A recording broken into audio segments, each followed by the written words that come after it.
ओम शांति। आज का रात्रि क्लास है 4/9/68। बच्चों को समाचार सुनाया, बच्चों को बहलाया, फिर तुमको कहेंगे भाइयों को व बहनों को बहलाया। यहाँ जो आते हैं समझते हैं हम बाप के पास जाते हैं, और बाप भी समझते हैं कि बच्चे आते हैं। इसको कहेंगे फादरली लव। और कोई भी जगह ऐसा लव नहीं हो सकता।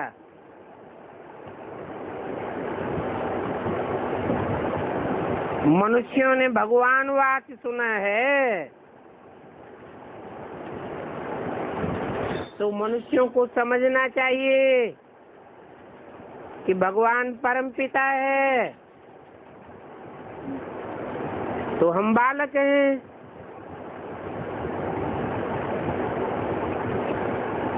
शरीर का तो बाप होता ही है, बाकी आत्माएं पारलौकिक बाप को याद करती है। और सभी आत्माओं का एक ही बाप है।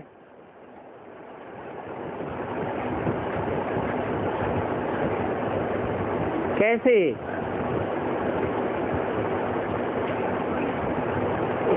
जो भी मनुष्य मात्र की आत्माएं हैं,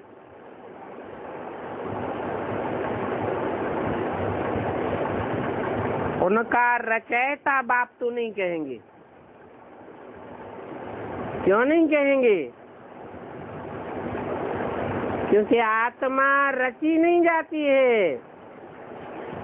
आत्मा तो अनादि अविनाशी है,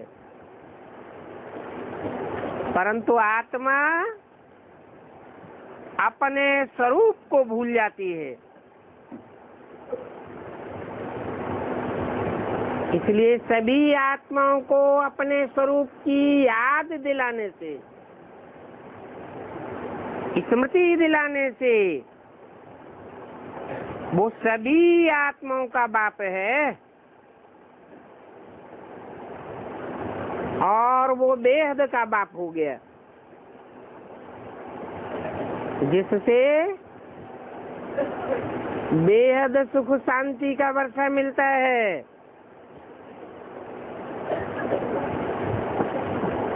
और भगवान बाप तो नई दुनिया स्वर्ग का रचयिता है।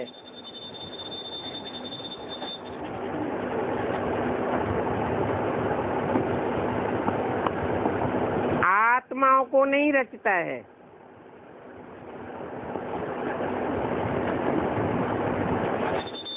और रचयिता भी तब बनता है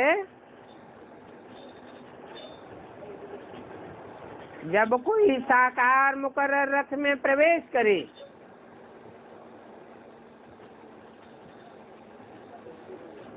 तो भी वो आत्माओं का बाप जानता है कि ये आत्माएं मेरे बच्चे हैं।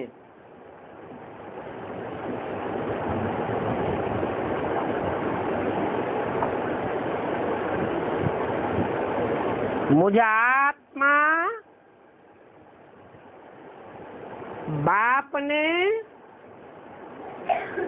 सुप्रीम सोल ने इन आत्माओं को अपना परिचय दिए है। ये मेरे बच्चे काम शिक्षा पर बैठे काले हो गए हैं।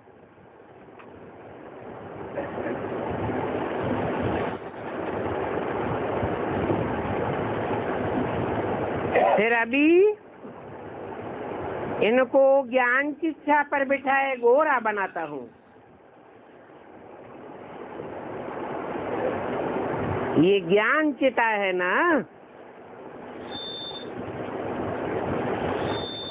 ये बातें साधु संताजी कोई नहीं बता सकते।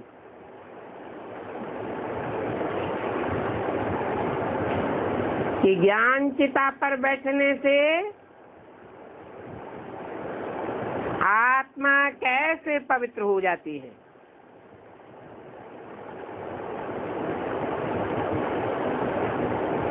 और ये बातें कोई बच्चे भी नहीं कह सकते।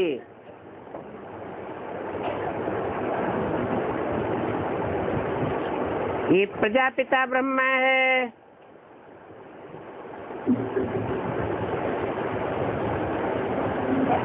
ये भी अडॉप्टेड बाप है।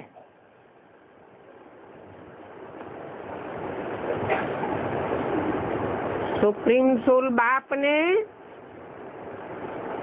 इस सृष्टि पर आकर के इस मनुष्य सृष्टि के बाप को अडॉप्ट किया।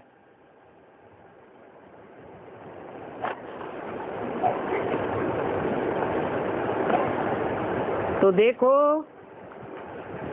कोई भी लौकिक बाप को प्रजापिता नहीं कहेंगे।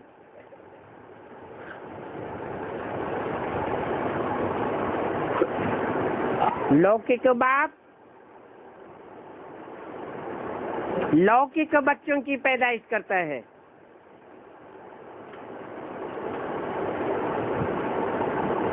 ये अलौकिक बाप है, ब्रह्मा, प्रजापिता ब्रह्मा है ना। इतनी ढेर प्रजा है तो जरूर एडॉप्शन होगी।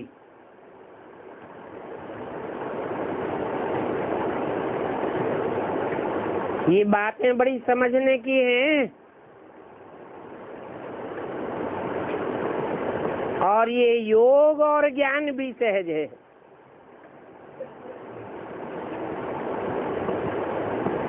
सभी स्टूडेंट अपने टीचर को जानते हैं कि टीचर हमको पढ़ा रहे हैं, और तुम तो जानते हो कि ये एक ही शरीर है, एक ही मुकर्रर रथ है, जिसमें वो बाप और टीचर और सदगुरु तीनों पार्ट बजाते हैं।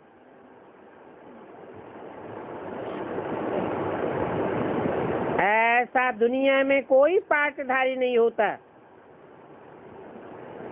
जिसको सुप्रीम फादर, सुप्रीम टीचर अथवा सदगुरु कहा जाए। उसको सुप्रीम कहो, परमपिता कहो,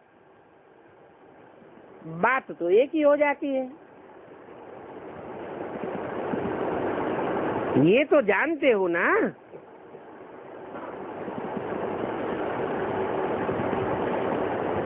कि दो बाप हैं। पारलौकिक बाप को तो सभी को वर्षा देना पड़े,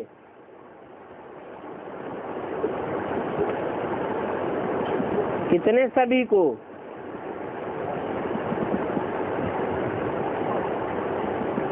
पारलौकिक बाप बेहद का बाप है तो कितनों का है? 500-700 करोड़ मनुष्य आत्माओं का बाप है। बाप तभी साबित होता है जब बच्चों को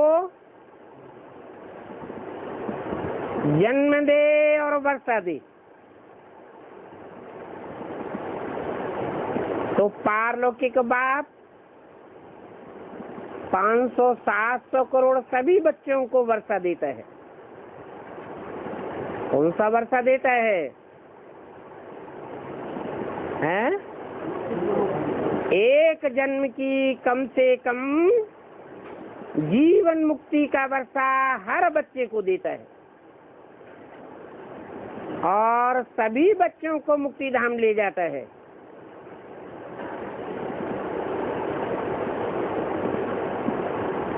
ये सुख और शांति का वर्षा बेहद के बाप को हर बच्चे को देना पड़े।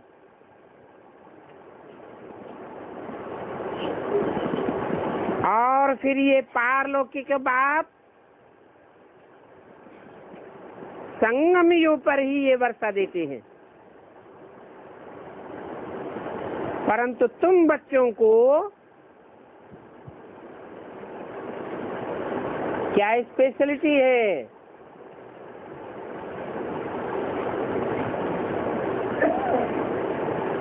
सारी दुनिया को तो आम वर्षा मिलता है, जनरल वर्षा मिलता है। तुमको स्पेशल क्या मिलता है?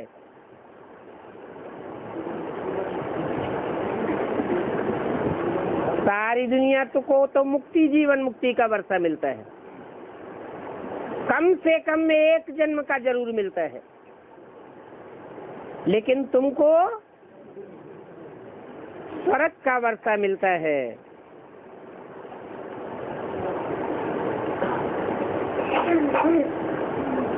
ये स्वर्ग का वर्षा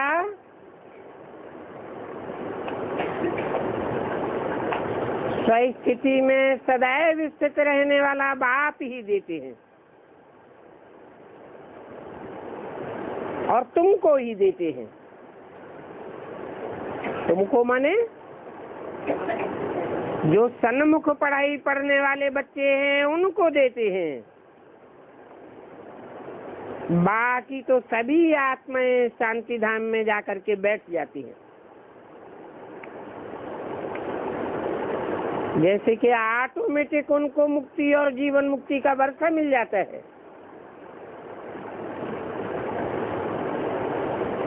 शांति धाम में तो शांति है ही, सुखधाम में भी शांति है, परंतु दुखधाम में अशांति होती है।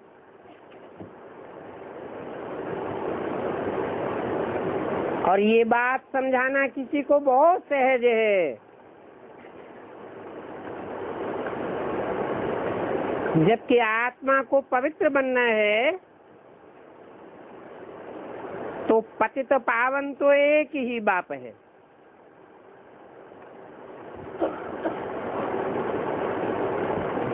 जो सब पतितों को पावन बनाने वाला है। इसके लिए बाप कहते हैं अपन को आत्मा समझ, बाप को याद करो तो तुम्हारे जन्म जन्मांतर के पाप भस्म हो जाएंगे। पापों का कचरा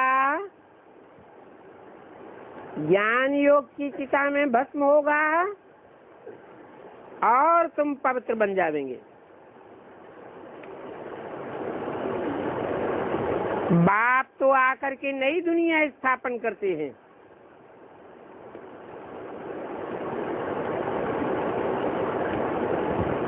वो सुप्रीम बाप है। और जो धर्म पिताएं हैं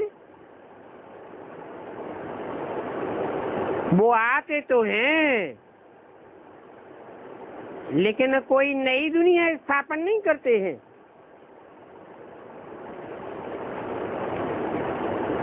दुनिया तो वही पुरानी चलती रहती है। परंतु पारलौकिक बाप जिस नई दुनिया की स्थापना करते हैं उसमें तुम बच्चों को नई दुनिया का मालिक बनाते हैं, अर्थात स्वर्ग का मालिक बनाते हैं।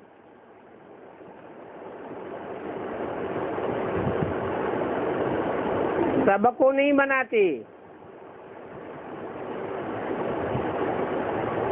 जो बाप की श्रीमत पर चलते हैं उनको ही बना सकते हैं।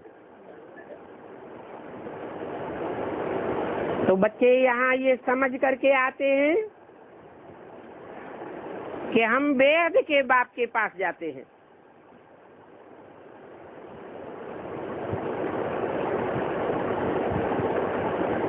हम कोई हद के बाप के पास नहीं जाते हैं, बेहद के बाप के पास बेहद का वर्षा लेने जाते हैं।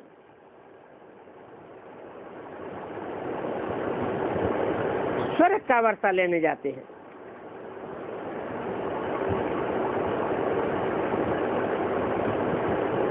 सदैव स्वस्थिति में रहने वाले से ही स्वर्ग का वर्षा मिलता है।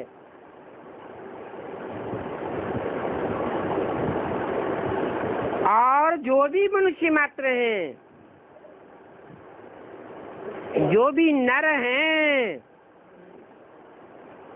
उनसे तो नरक का ही वर्षा मिलता है।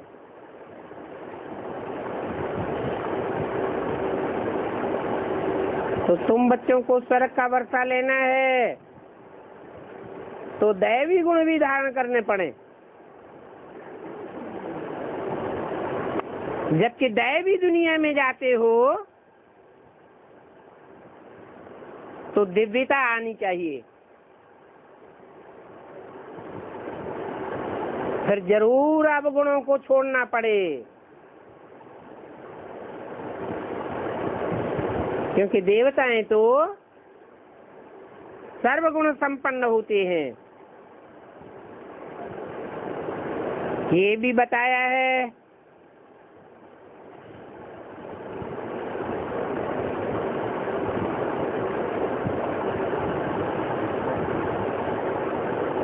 कि मतें कितनी प्रकार की होती हैं।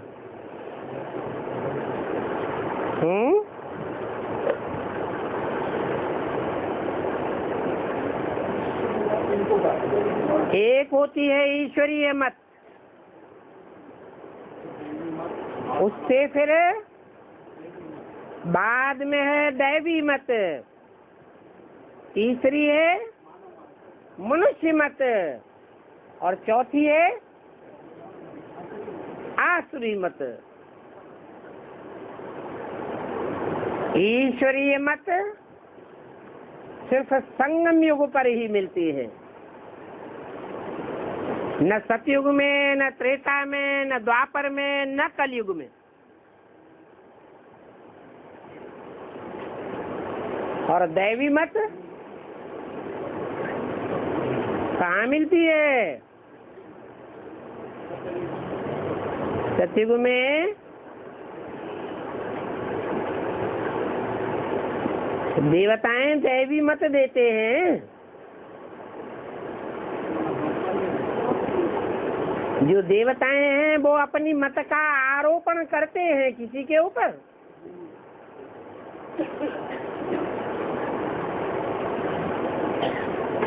हाँ, ये समझते हैं मैं आत्मा हूँ, दूसरों को भी आत्मा की स्थिति में देखते हैं।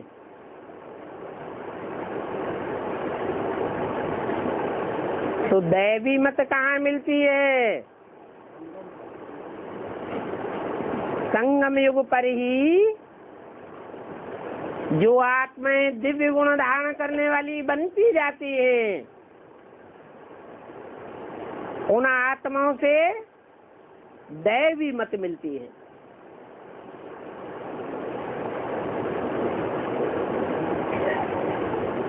अभी ब्राह्मण बच्चों को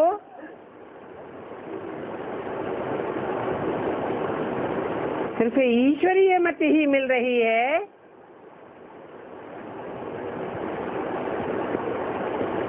या दैवी मत भी मिलती है? ईश्वरीय मत और दैवी मत में क्या अंतर है?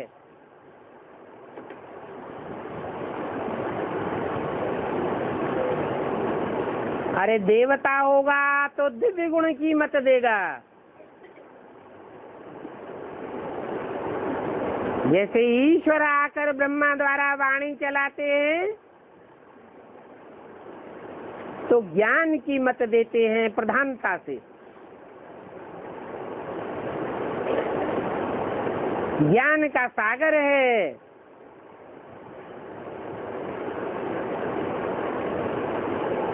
परंतु ब्रह्मा की आत्मा गुलजार दादी के द्वारा आसुरी मत तो नहीं देती है। नरक बनाने वाली नारकीय मत नहीं देती है।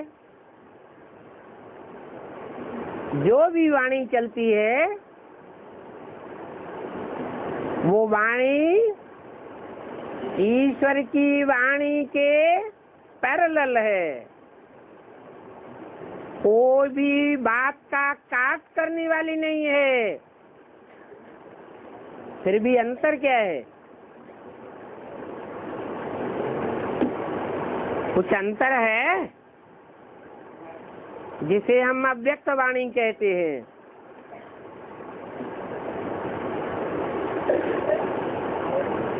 अव्यक्त वाणी दिव्य गुणों की धारणाओं की वाणी है।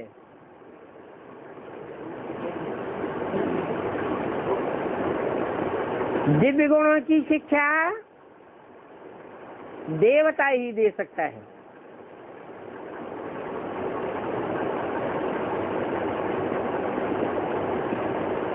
अव्यक्त वाणी से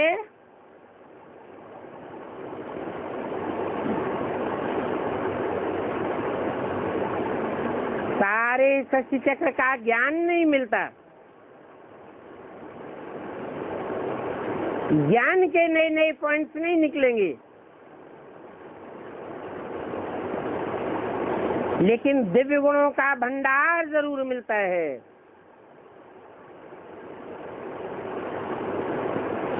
तो संगम युग में सब प्रकार की मतें मिलती है।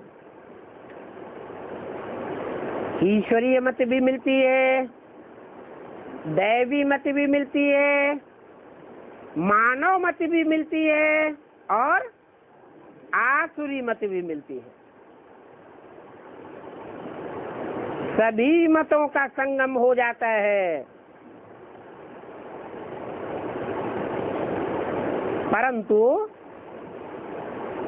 ईश्वर बाप के जो पहलौटी के बच्चे हैं वो हंस वृत्ति के हैं। वो ईश्वरीय मत को ही उठाते हैं और ईश्वर आया है देवता बनाने के लिए,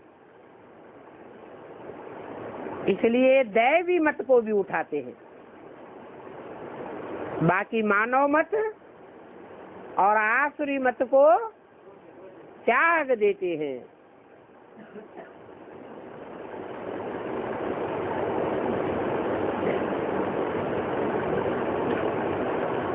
तुम जानते हो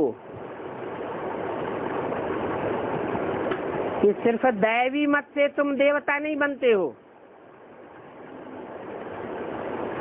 कैसे बनते हो? ईश्वरीय मत से तुम देवता बनते हो।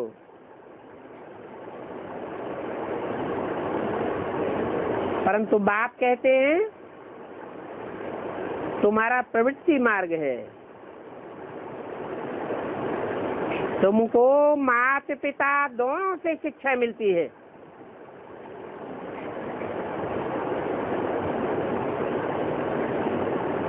तुम्हारी शिक्षा भी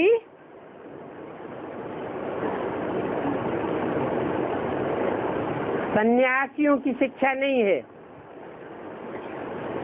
इसलिए बाप बोलते हैं माता की भी बात माननी चाहिए।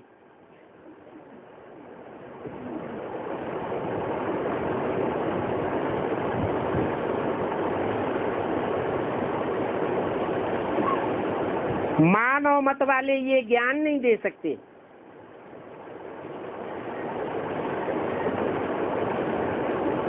मानव मत अथवा कहो भक्ति की मत, उस मानव मत में ज्ञान हो नहीं सकता।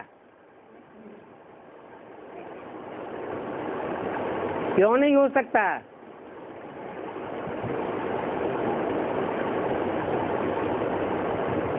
क्योंकि मानव है अनेक और ईश्वर है एक।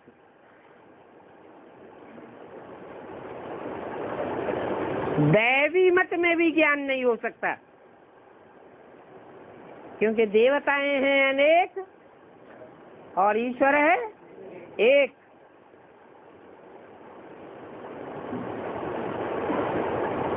आसुरी मत में तो ज्ञान का सवाल ही नहीं,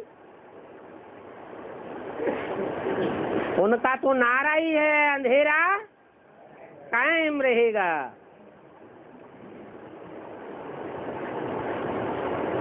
वो अज्ञान की अंधकार की रात्रि में, जिसे ब्रह्मा की रात्रि कहा जाता है, द्वापर कलयुग, द्वैतवादी युग में ही उनकी दुनिया सरसब्ज होती है। तो इन सब बातों का ज्ञान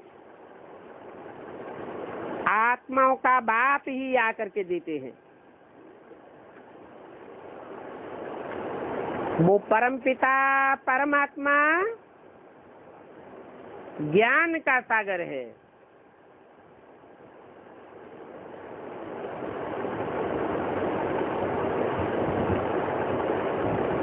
तो ज्ञान सागर आकर के ज्ञान किसको देंगे?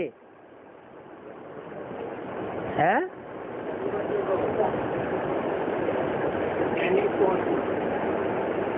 ज्ञान सागर का ज्ञान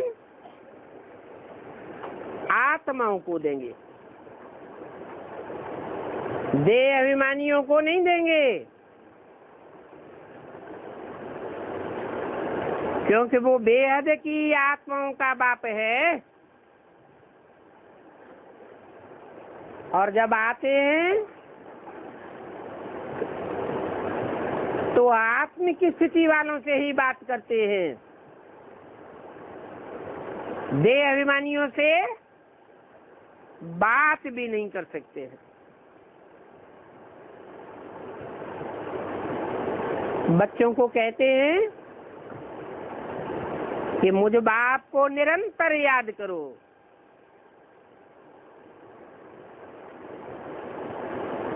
तुम्हारी याद का ये लक्ष्य है क्या?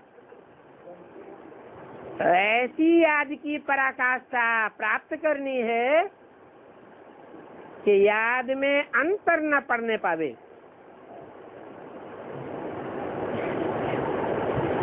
तो ऐसी याद जब तुम्हारी टिक जाएगी तो उस तीव्र याद की अग्नि में तुम्हारे जन्म जन्मांतर के पाप कट जाएंगे। नहीं तो थोड़ा बाप को याद किया, थोड़ा पापात्माओं को याद किया, थोड़ा आसुरी आत्माओं को याद किया, तो पाप बढ़ेंगे या घटेंगे? संग का रंग लग जाता है, और संग का रंग लगने से 100 गुना पाप वृद्धि को पाता है। तो योग की अग्नि तीव्र चाहिए। जैसे सोना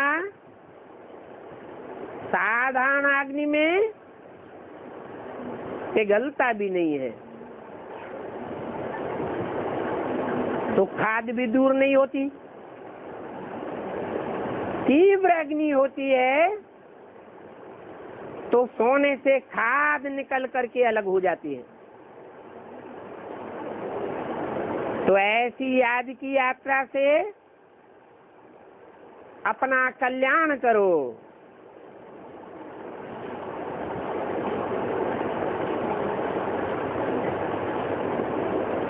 बाकी से एक जन्म में आगे चल करके क्या क्या होता है वो तो देखा जाएगा।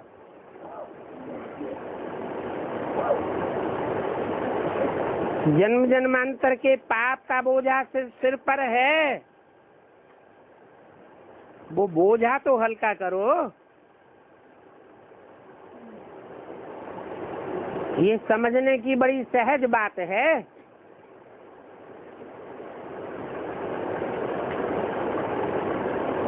सिर्फ इस सहज बात को समझने में माया इंटरफियर कर देती है। खास करके माया याद की यात्रा ही बुलाई देती है। याद की यात्रा को भूलते हैं तो टीचर को भी भूल जाते हैं।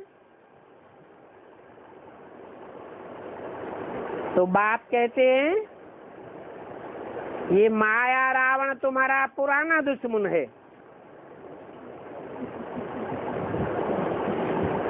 कभी माया की बात, कभी रावण की बात, कभी माया रावण दोनों की बात। ऐसे क्यों?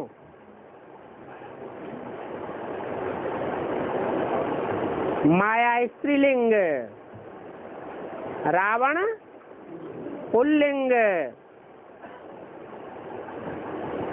और ये माया बेटी ऐसी है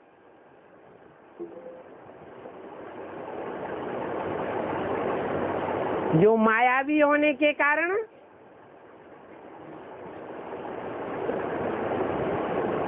मायावी वाइब्रेशन फैला देती है। इस मायावी वाइब्रेशन में बच्चे भ्रमित हो जाते हैं।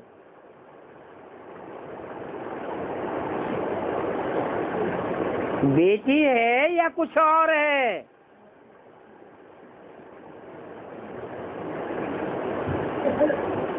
भूल जाते हैं।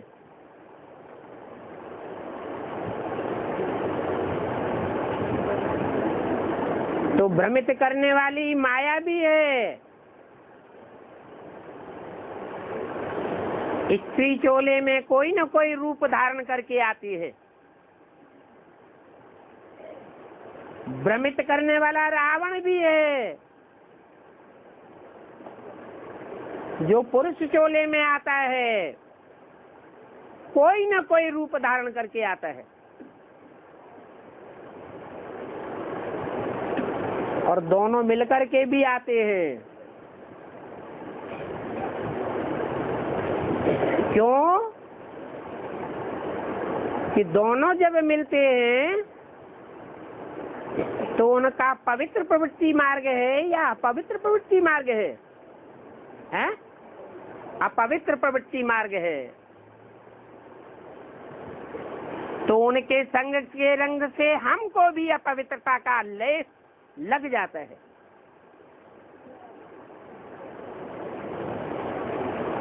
तो बाप कहते हैं ये रावण तुम्हारा पुराना दुश्मन है। कितना पुराना है? 2500 साल से पुरानी दुश्मनी है।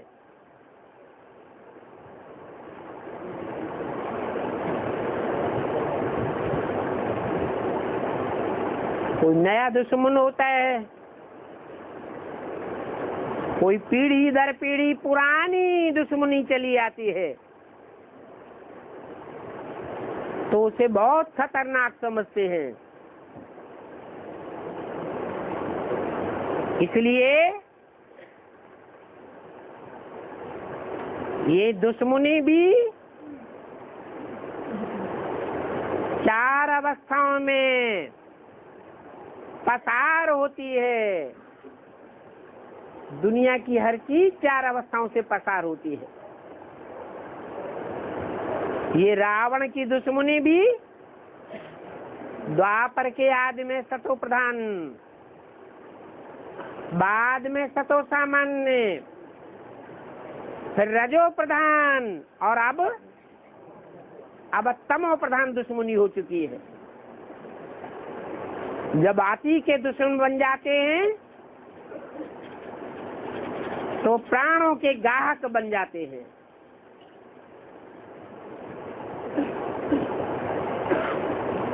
कितना पुराना दुश्मन।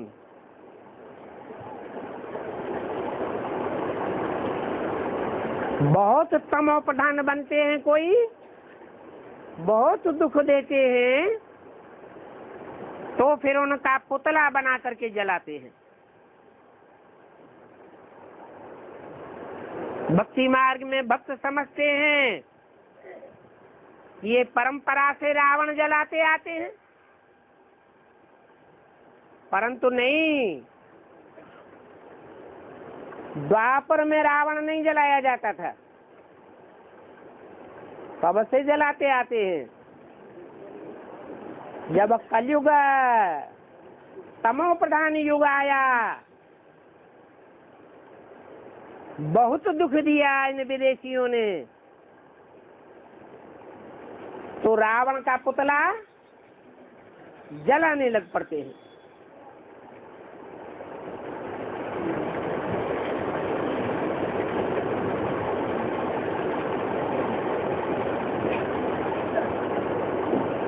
जलाते तो हैं पुतले को, परंतु वह रावण कौन है?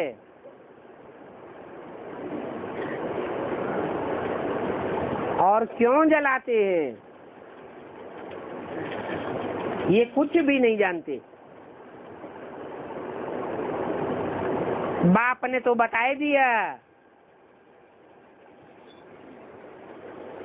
बच्चों की समझ में आ जाना चाहिए।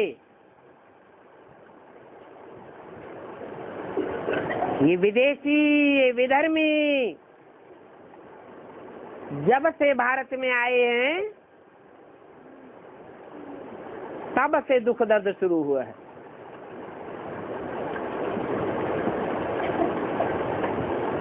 और इनके संग के रंग में आने से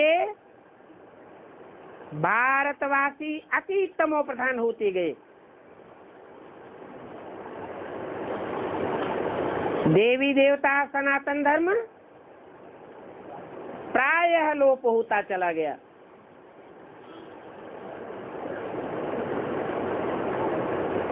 उनकी बढ़ोतरी होती गई और देवी देवताओं की घटोतरी होती गई। कोई कमजोर पड़ जाते हैं तो पावरफुल उनको बहुत दुख देते हैं, तो जो कमजोर हो जाते हैं और तो कुछ कर नहीं पाते, तो पुतला ही जलाने लग पड़ते हैं। अब पुतला जलाने से कोई रावण जलने वाला नहीं है।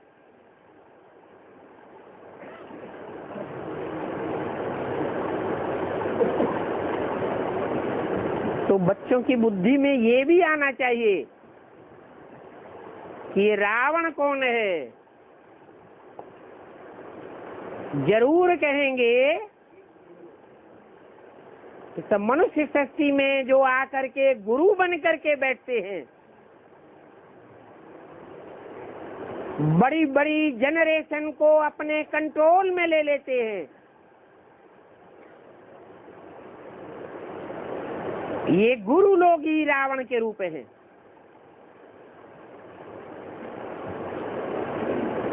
जो अपने अपने फॉलोअर्स रूपी जनरेशन में बहुत पावरफुल हैं।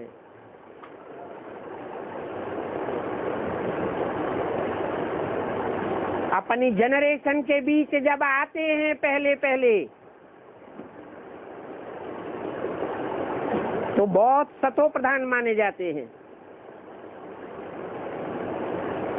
और यही अंत में अपनी जनरेशन के बीच सबसे जाति तमो प्रधान बनते हैं।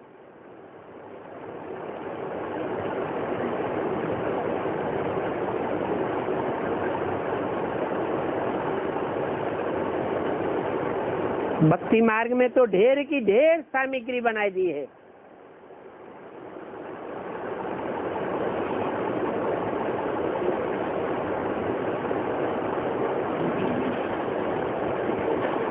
कितने कितनी परंपराएं का निर्वहन करते हैं।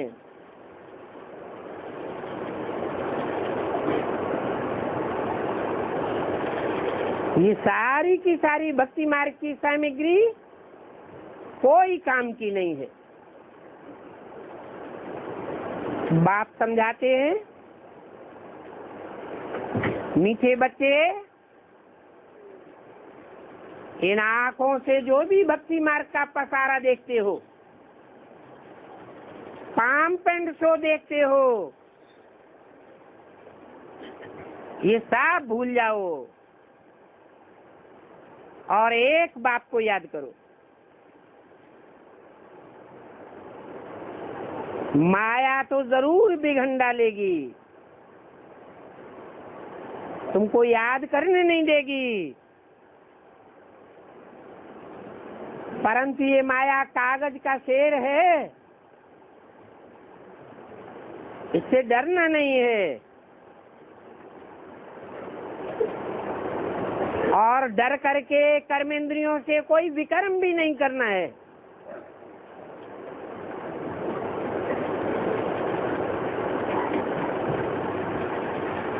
तुम अभी पुराने राज्य में हो, तमो प्रधान राज्य में हो।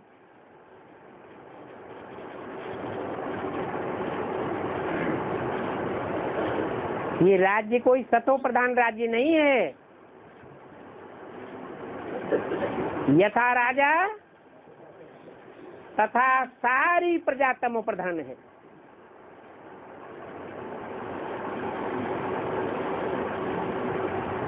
ये बेहद की बात है। जब नई दुनिया में तुम्हारा राज्य था,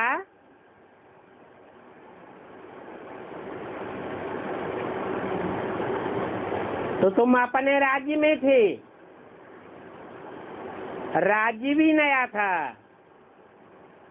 और तुम्हारा धर्म भी नया था। सतो प्रधान स्टेज थी, सुखदायी धर्म था, सुखदायी राज्य था। परंतु इस पुराने राज्य में आधा कल्प से रावण राज्य चल रहा है।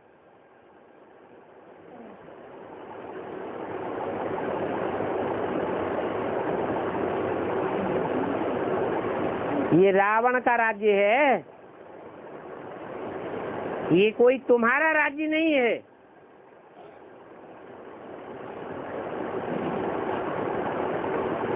रावण भी बनाते हैं और विष्णु का चित्र भी दिखाते हैं।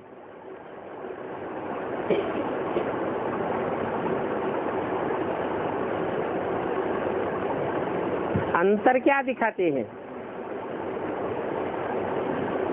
रावण के चित्र में और विष्णु के चित्र में खास अंतर क्या है? रावण को अनेक सिर दिखाते हैं और विष्णु को एक सिर दिखाते हैं। भुजाएं तो रावण को भी अनेक हैं और भुजाएं विष्णु को भी अनेक हैं। सहयोगी रूपी भुजाएं दोनों को हैं, परंतु विष्णु को कम भुजाएं हैं और रावण को 20 भुजाएं हैं। अर्थात रावण का राज्य सारी दुनिया में फैल जाता है, तो कंट्रोल करने वाली भुजाएं भी ज्यादा चाहिए या थोड़ी चाहिए? ज्यादा चाहिए। और विष्णु का राज्य छोटा होता है, तो कंट्रोल करने वाली भुजाएं भी, जो राज्याधिकारी हैं वो भी थोड़े चाहिए।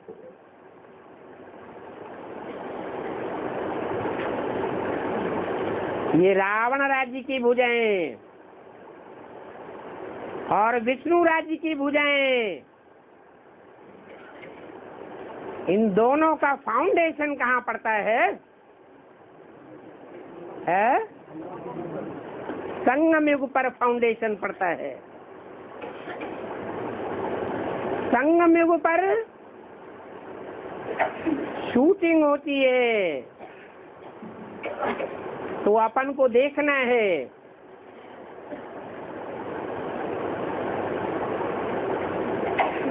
कि हम रावण के सहयोगी हैं या राम संप्रदाय के सहयोगी हैं।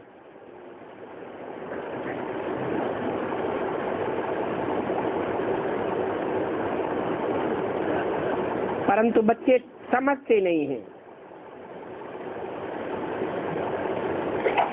इतना तो जानते हो, सतयुग में रावण राज्य होता ही नहीं है। क्यों? क्योंकि सत्य युग में तो सत्य ही सत्य है, झूठ का नाम निशान होता ही नहीं। सत्य एक होता है और झूठ अनेक प्रकार का होता है। तो बहुत सहज बातें हैं जो तुम अभी समझ सकते हो, और ये बातें कोई और समझा भी नहीं सकता है कि सत्य खंड क्या है और झूठ खंड क्या है।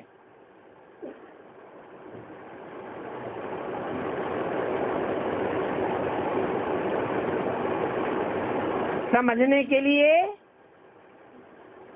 पवित्र बुद्धि चाहिए।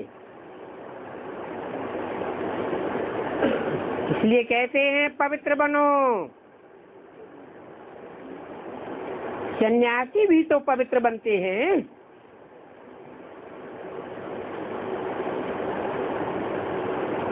परंतु उनकी पवित्रता से फायदा क्या है?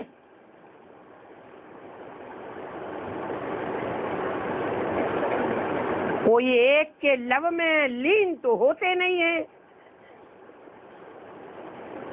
कह देते हैं कि हम एक ब्रह्म में लीन हो जाएंगे, परंतु ब्रह्म को जानते हैं क्या? न ब्रह्म को जानते हैं, न ब्रह्मलोक को जानते हैं। कह देते हैं परम ब्रह्म, परम ब्रह्म को भी नहीं जानते। जब जानते ही नहीं तो लव में लीन कैसे हो सकते? किसी के प्यार में लीन तो तब ही हुआ जा सकता है जब उसकी पहचान हो। इसलिए कोई भी ब्रह्मलोक में वापस नहीं जा सकते। नाम रखाए लेते हैं ब्रह्मलीन स्वामी।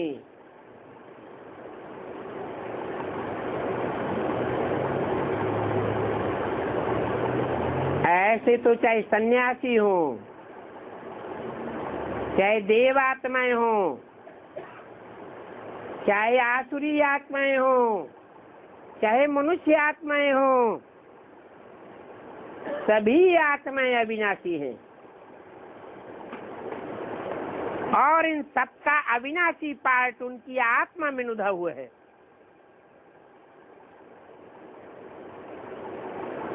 ये बहुत वंडरफुल बात है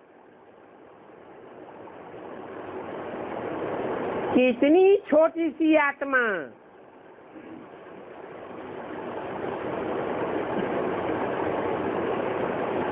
जैसे सीढ़ी का रिकॉर्ड देखने में एक जैसा आता है,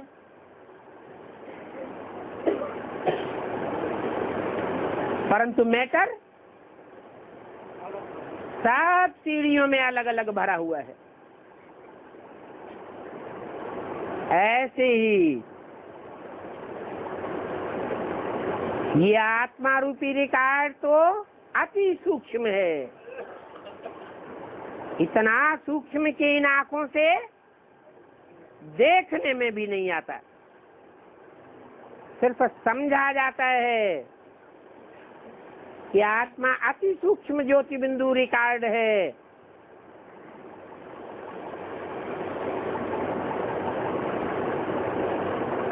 जैसे कि बीज होते हैं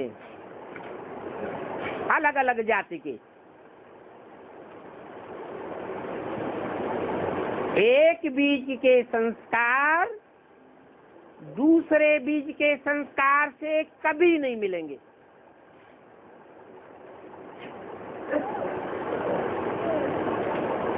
एक बड़ा बैग भरा हुआ एक जाति के बीजों को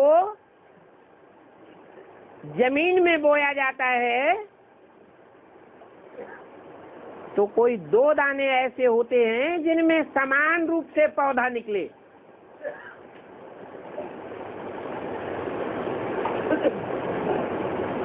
सब अलग अलग, एक की वैरायटी न मिले दूसरे से। ऐसे ही आत्मा रूपी बीज हैं, ये आत्मा रूपी रिकॉर्ड हैं, ये मनुष्य आत्माओं की जाति है। जाति एक ही है, परंतु उनमें संस्कार पार्ट अलग अलग भरे हुए हैं। और फिर इतनी छोटी सी आत्मा जन्म जन्मांतर पार्ट बजाती है, कल्प कल्पांतर पार्ट बजाती है। तो जो दुनियावी रिकॉर्ड होते हैं और ये जो आत्मा रूपी रिकॉर्ड है, उनमें खास अंतर क्या है?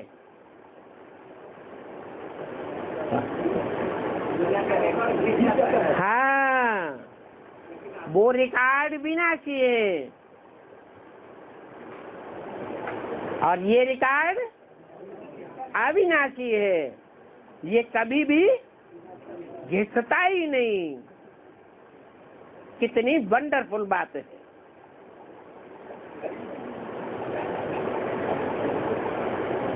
ये रिकॉर्ड आत्मा रूपी फॉर एवर रिपीट होता रहता है,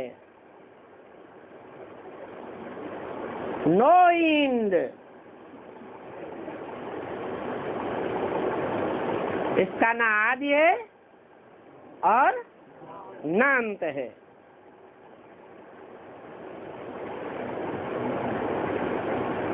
ये कोई भी नहीं जानते हैं।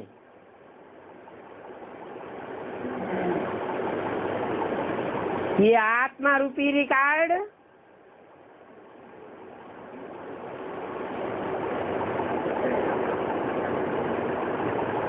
कैसे मिट्टी में मिल जाता है? ये देह अभिमानी की मिट्टी है।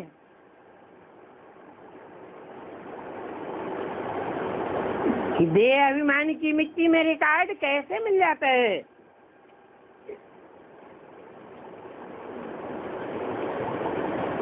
हैं? इसका कारण क्या है? जो अविनाशी आत्मा रूपी रिकॉर्ड देह अभिमानी की मिट्टी में ऐसा मिल जाता है कि कोई को याद नहीं रहता, सबको विस्मृति हो जाती है। इसका कोई कारण है या नहीं है? क्या कारण है?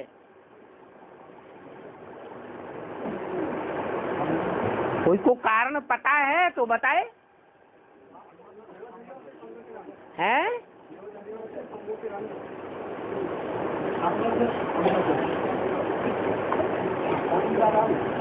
अरे आत्मा रूपी रिकॉर्ड है, आत्मा की स्मृति है। वो देह अभिमानी की मिट्टी में मिलकर के खलास हो गया, स्मृति मात्र भी नहीं रही। इसका मूल कारण है कि बाप को ही भूल गए।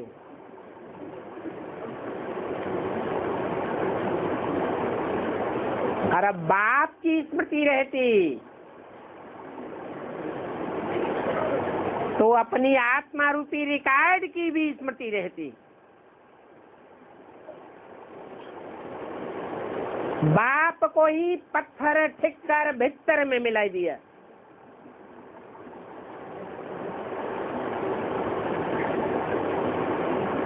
बाप का लिंग ही पत्थर का बना दिया। मिट्टी का बनाने लग पड़े।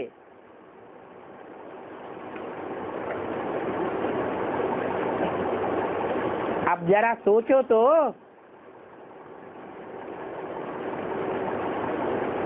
कि 500-700 करोड़ आत्मा रूपी बच्चों के बीच में आत्मिक स्थिति का पुरुषार्थ करने वाला 100% स्टेज को पहले पहले धारण करने वाला कौन है? बाप। और उसको ही भूल जाए।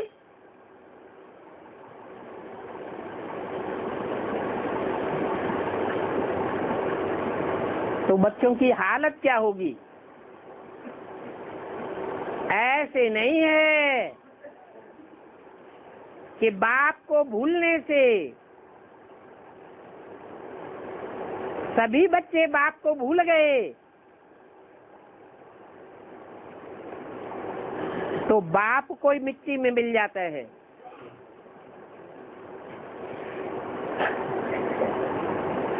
नहीं, ये तो आत्मा रूपी बैटरीज हैं। कोई छोटी बैटरी और कोई बड़ी बैटरी। कोई बैटरी छोटी देखने में आती है लेकिन उसमें पावर बहुत भरी हुई होती है।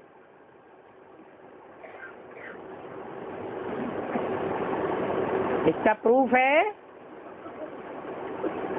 आज की दुनिया में बटन बैटरी मिलती है। कोई बहुत पावरफुल हो और बहुत कॉस्टली।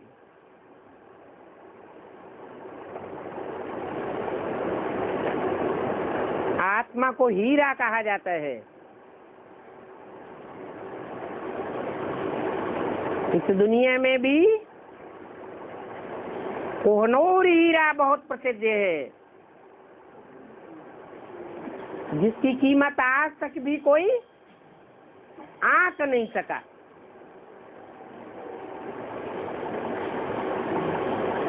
परंतु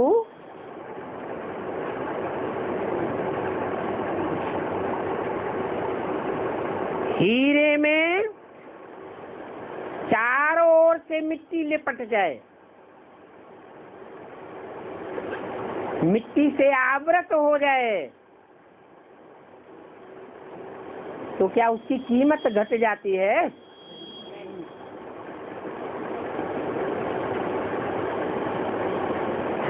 आज में जो विष्णु रूप है, विष्णु रूप में भी जो विष्णु की भुजा मात्र भी नहीं है, बल्कि भुजाओं को भी चलाने वाला हीरा है।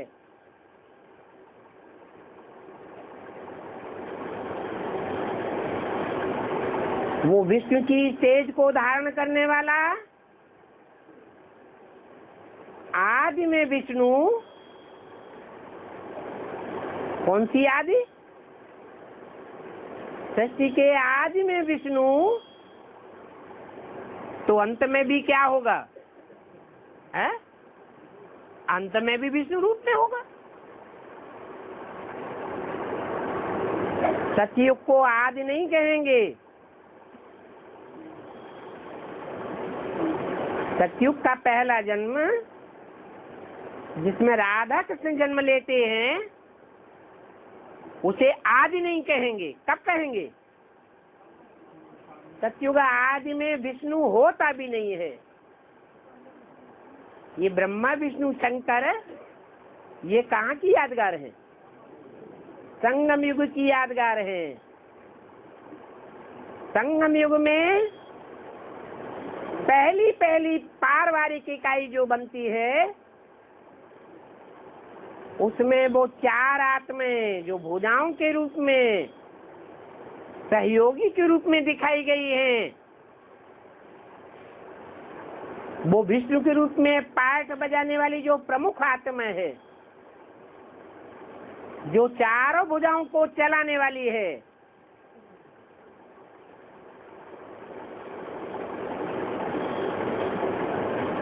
राजा के रूप में है।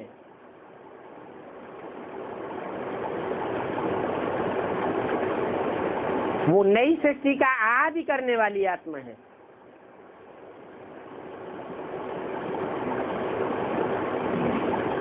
निमित्त मात्र वो आत्मा है और बनाने वाला सुप्रीम सोल बाप है। ये भी प्रवृत्ति है कि जन्म मरण के चक्र में न आने वाला बाप जन्म मरण के चक्र में आने वाली अव्वल नंबर आत्मा के द्वारा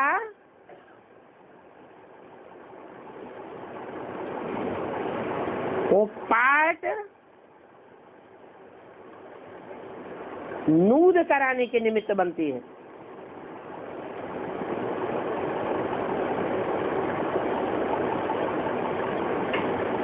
तो संगम युग में सारी मनुष्य शक्ति रूपी वृक्ष में 500 करोड़ मनुष्य आत्माओं के बीच इतनी बड़ी छाप डालने वाली आत्मा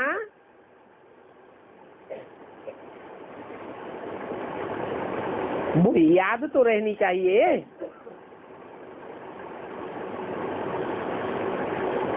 परंतु रावण राज्य की बलिहारी है,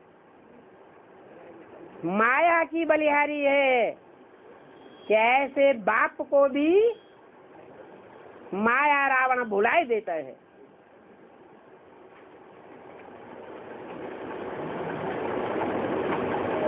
माया रावण खुद भी खाक हो जाता है। क्या रावण को जलाते हैं तो क्या हो जाता है? खाक हो जाता है, राख हो जाता है और राख मिट्टी में मिल जाती है। तो बाप कहते हैं कि बाप को भूलने के कारण सब भारतवासी मिट्टी में मिल गए हैं। कौन सी मिट्टी? देह अभिमान की मिट्टी में मिल गए हैं। और अगर थोड़ा बहुत रह भी गए हैं, क्योंकि अभी भी देवी देवता सनातन धर्म बरकरार है, कहीं न कहीं या लोप हो गया है, अभी भी कुछ न कुछ बरकरार है। भारत में ऐसे कोई न कोई कहीं न कहीं परिवार हैं जहां मुखिया राजा के रूप में माना जाता है। फैमिली का कोई भी सदस्य उसकी अवहेलना नहीं कर सकता। पूरा परिवार संगठित होकर के रहता है।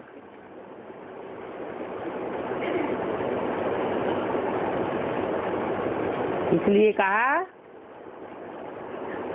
कि ऐसा समय भी आवेगा इस महाविनाश काल में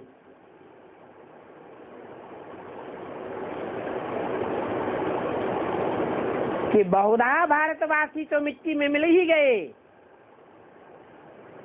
और जो रह गए हैं वो भी क्या होगा? हैं? वो भी मिट्टी में मिल जाएंगे।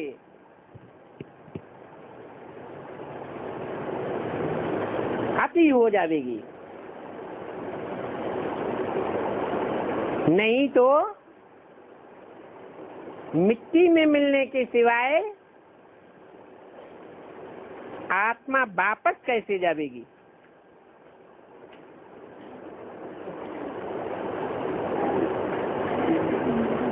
आत्माओं को अगर वापस जाना है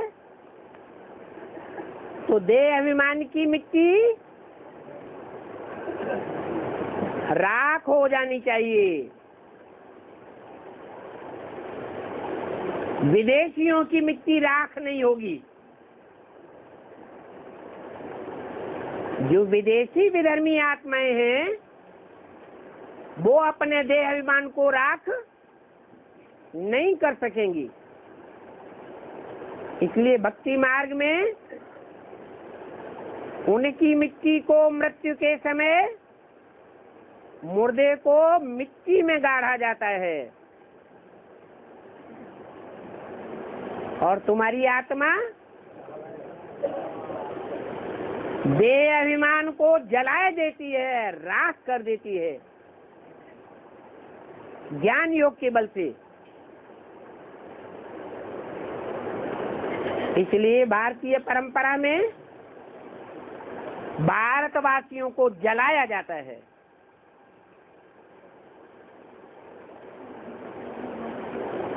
तो देखो अभी ये शरीर मिट्टी में मिल जाएंगे, माना तुम्हारा सारा देह अभिमान मिट्टी में खाक में मिल जाएगा। फिर तुम्हारी आत्मा पहले पहले वापस चली जाएगी। अच्छा, मीठे मीठे सिकिल दे रूहानी बच्चों को रूहानी बाप दादा का याद प्यार गुड नाइट। रूहानी बच्चों को रूहानी बाप की नमस्ते।